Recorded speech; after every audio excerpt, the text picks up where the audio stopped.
anayeweza kukutetea, anayeweza kukuvika nguo, anayeweza kukutunza, anayeweza kukununulia sabuni. Mungu ndio baba wa wajane, Mungu ndio baba wa yatima, Mungu ndio baba wa wagane, Mungu ndio baba wa watu ambao wanaoishi katika mazingira magumu. Sijui nimeeleweka pale? Amina. Maana yake tutende mema, kumtumikia Yesu, tumtumikie. Amen. Sisi kama wajane, sisi kama yatima, sisi kama watu wenye mazingira magumu. Nafikiri ninaeleweka nikisema watu wenye mazingira magumu. Nafikiri naeleweka, si ndio? Niko naeleweka.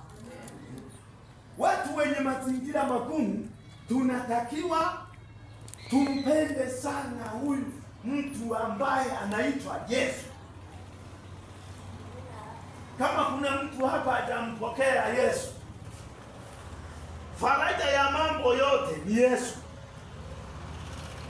Unapopata shida, anayeweza kukufariji kwa haraka ukiwa na Yesu ni Yesu mwenyewe.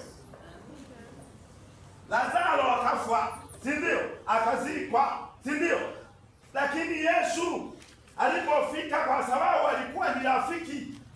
Ukisoma hiyo Injili ya Yohana, hiyo sura ya 11 nafikiri, ukaanzia mstari wa 36, utaona inasema kwamba alipofika Yesu pale kwenye msiba huo, siku ya 4, Lazaro yumo kaburini.